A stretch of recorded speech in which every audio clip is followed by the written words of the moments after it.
Thank you so much. Great to be back here. Mall of America, what is up? So it's kind of Here Comes the Boom, new movie out here, and you actually take a punch in the face just to make people laugh. Yeah, I put my life on the line this time. These guys do it every time. I just did it for a movie, but it was a lot of fun. It was exciting, but it was very painful. Painful at times. Yes. What was more exciting, a kiss with Salma Hayek or getting punched in the face? I think that's pretty easy to answer. What was the worst was I got kneed in the onions by Salma Hayek accidentally, because we had a fight and she kind of jumped on me in the movie. We have a fake fight, but it's that was one of the most painful things I remember. I remember my sense of equilibrium going down, and it kind of fell slow. I remember when she hit me. It's hard. So now a lot of people got a chance to ask some questions here, so we'll just fire off right away.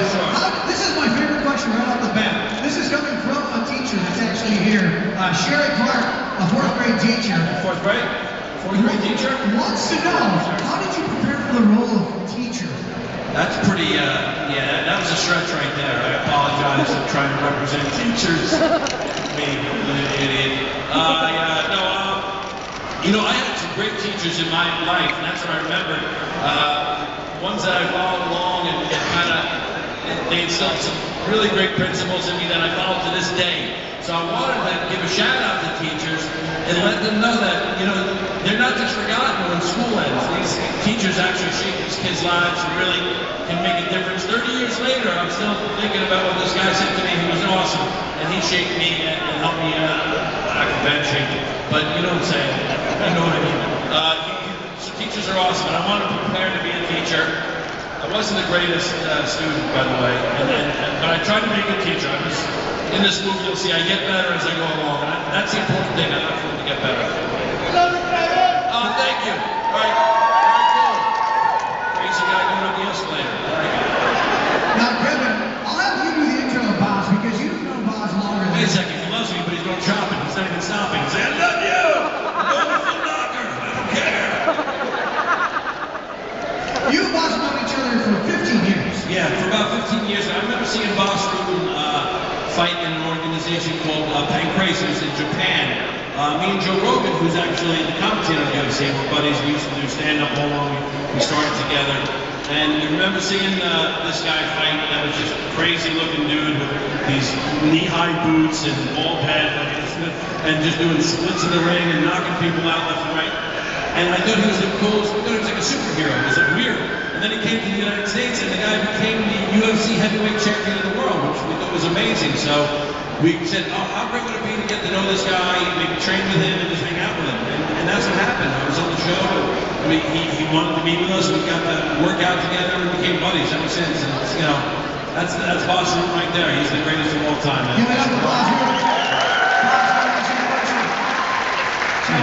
Kevin claims that you work him out quite a bit.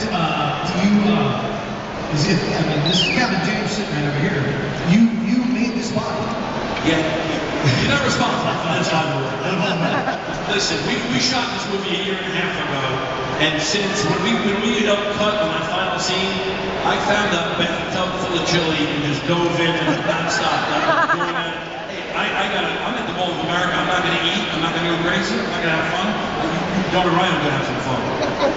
But these guys stay in shape. Look at that. Absolutely. But there, he really trained as a real fighter. 13, 14 months out before the whole movie was filmed. He started training like a real fighter, getting up early, training 2 or 3 times a day. What a strict diet. He's 218 pounds in the movie. He looks really good, really fast. And I told my wife a long time ago, when I first was teaching him, I came back home and I go, wow, you know, he's a real athlete. He picks things up really fast. I always say he's like a big bear. You know, he's big, but he's fast and he's strong. What you guys gonna see, you know, when you see good focus, good routine and all that stuff, that's real speed. It's not speed up because a lot of people will do that. This guy is really what you see. It's really cool. That's very cool. Can't wait to see the movie. Here Comes the Boom. Now, Mark, gotta ask you. Did Kevin kick your ass? That was a question I was actually asking. Yes, he did. He actually took his foot and kicked me in the butt. So. It was probably when he was double-legging me and sweeping me up, and my leg just flipped over accidentally and hit it in the butt. No, Mark is another testament to these guys. They're the greatest guys. I mean, they're ugly to look at, and they're animals. I gotta say that. But honestly, they're the best trained athletes I've ever come across. What it really inspired me to do this movie was they're the nicest guys, and all these guys are just, they just have a very unique, crazy job that I would never do. But they all do it for different reasons, whether it's the sport, the family, or just the love of the sport, or whatever it may be. But they're regular guys, and they're the greatest. And I love to find out what inspires them to actually get in an octagon and do this, because it's something that most of us wouldn't do, you know.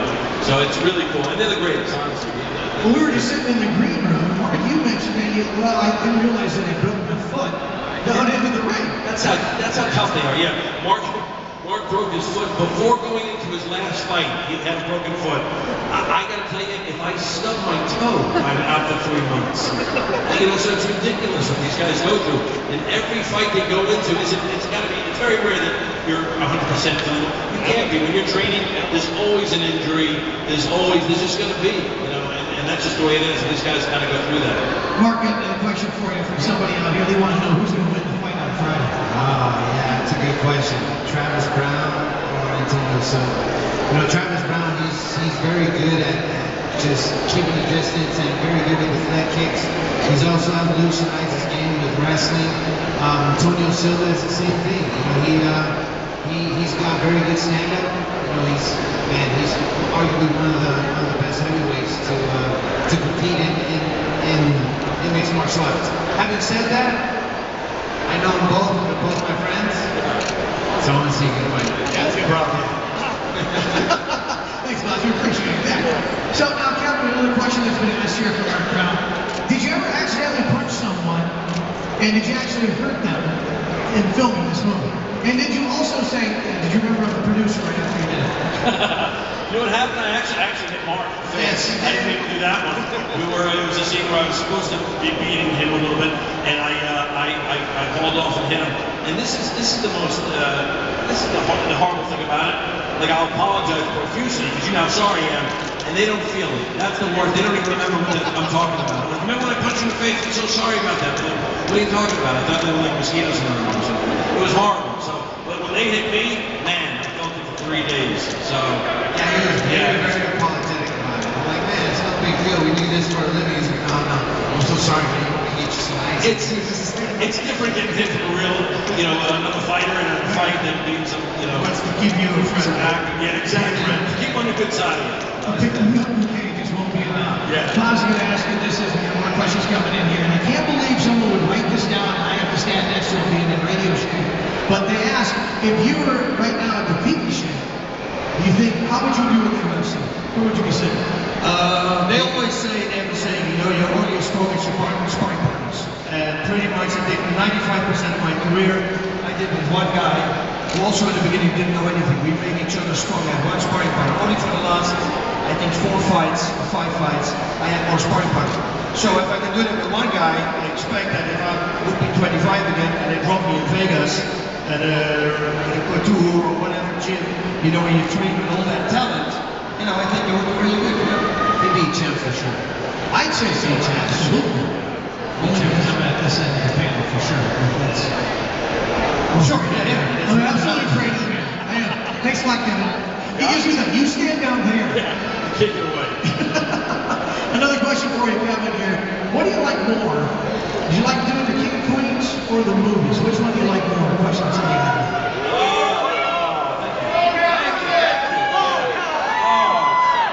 You know, that's just different. It's I love doing the King of Queens, and the King of Queens was great because even if an episode wasn't as good as you wanted it to be, you had another chance to do another episode the following week, and you get to see it. You know, it comes out relatively quick from when you shoot them on TV, so you get that gratification of whether you feel like you succeeded or not, if you didn't. With a movie, like we shot this movie 1.5 years ago, and I mean, this is a passion project for me, to get all my buddies, to get everybody together, and try to make this big inspirational comedy. but you have to sit on it for a very long time, and that's frustrating. So it's like you pour all your eggs into this one basket and just wait and just hope that people go out and see it and really enjoy it. So they're different, but right now I'm having a good time making movies, and but I would never rule out TV again. TV was awesome.